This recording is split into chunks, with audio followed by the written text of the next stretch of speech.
Winter's Ghost by Ebony Sardothian. It's an early morning on a day mid-springtime. Our lake is beautiful as always. The sun is beginning to rise slowly, just managing to cast beams through the thick forest that bounce along the lake and glide through the air. Although undisturbed, the glossy surface of the lake ripples gently, lapping delicately at the edges of the land touched by sun, encaped in a thin layer of bright-colored grass, and dainty white flowers just beginning to poke their heads out of the soil and yawn at the morning into the wind. We're sitting on our bench, as usual.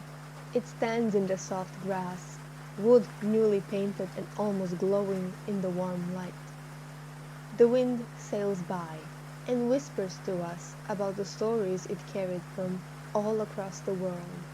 We hear it every morning, along with the trees that rustle their leaves in greeting, and small shoals of fish flicking fragile fins until we wave back.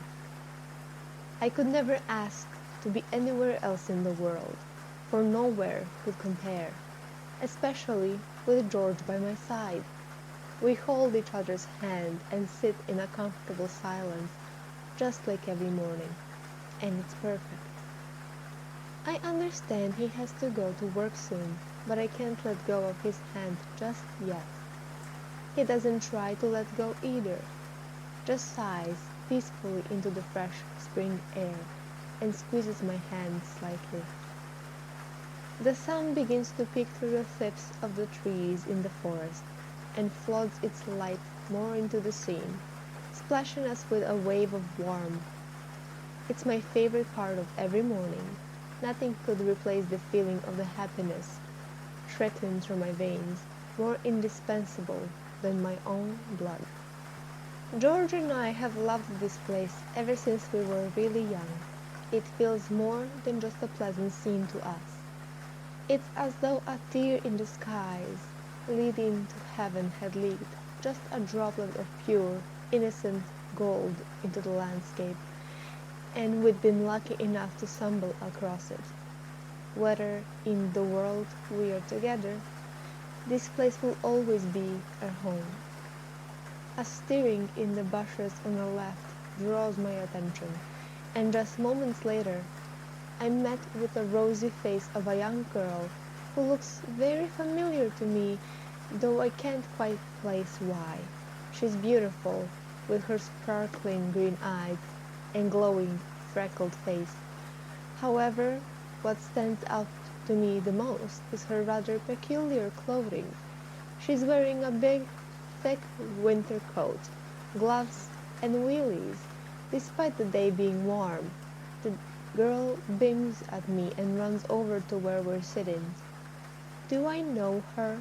"Hey, Grandma, Mommy wants you to come back up to the house now," she says happily, and goes to reach for my hand.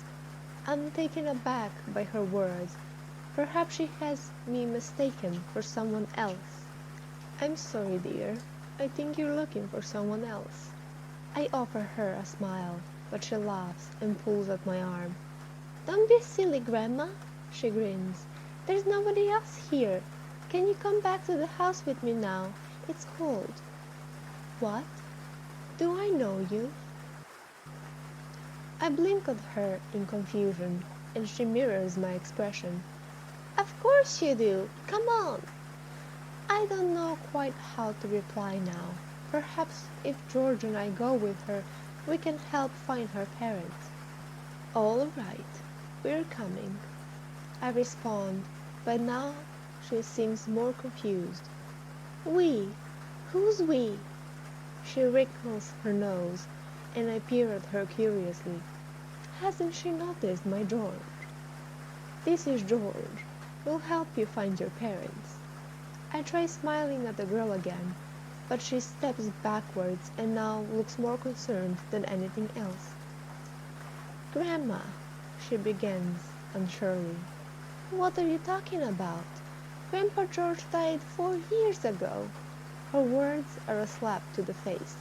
My blood freezes, and I just stare at her for a moment. The scene around me seems to glitch out of the corner of my eye. "He's right here," I say quietly, going to squeeze his hand, though I'm met with just a grasping of thin air. "There's nobody there," she whispers, seeming slightly afraid, though it cannot compare to the stabbing fear I feel in this moment. I'm too scared to look to my right, though surely I'll be met with George, laughing at me for believing this silly girl even for a second. And yet I no longer feel his leg resting next to mine. A phantom wisp in the wind brushes by my hand, and I close it to find nothing there.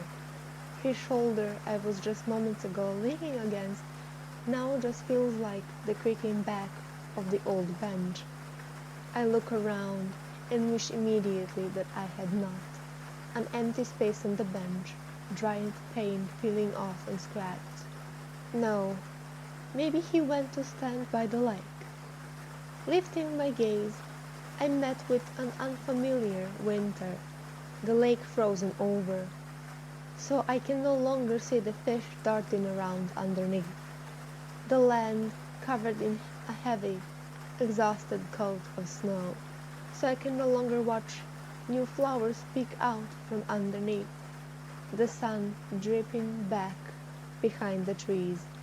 What I'd mistook for a sunrise was actually a sunset.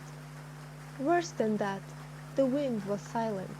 It wasn't whispering to me anymore, just a skeletal sigh being dragged through the thin air.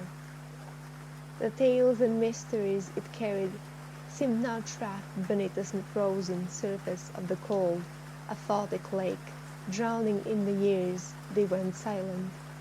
I was hit, then, with a crashing wave of biting, vicious, clawed cold that sliced through the frail bench and back again. It washed down me, draining, forcing, crushing the golden light down and snuffing it out like a candle. "George?" I call out, my voice breaking, though it was drowned out by the silence anyway. There's no answer, and I'm begging for the girl to be wrong. My George can't be dead. No, no. "You!" I cried out to the girl, my face beginning to stream with tears that burned my skin and hiss against the freeze of the cold.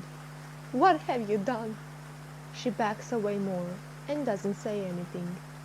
I leap up off the bench to look for George, but I'm hit with another storm of cold, a shiver poisoning everywhere in my body.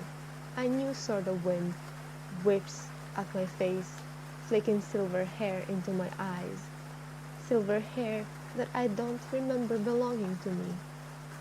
"Where is he?" I shout, and the girl looks frightened. All of a sudden, a woman comes rushing through the bushes and stops next to the girl. "Stop it, Mom! You're scaring her!" she says angrily at me, and I look over at her to be met with a face almost a perfect reflection of mine. "I don't know you people!" I cry out, too confused to do much else, and step away, only to trip on something and fall backwards. And it feels as though I'm falling forever. The whole world shifts around me in a slow motion as I hear the woman yell in panic, and black dots begin to swarm the edges of my vision. Just before I give in to the pulsating darkness, I hear a voice in my head, my own voice. "Can't you see? George is dead. You'll never stop falling, just like you'll never stop lying to yourself. He's gone, and he's never coming back."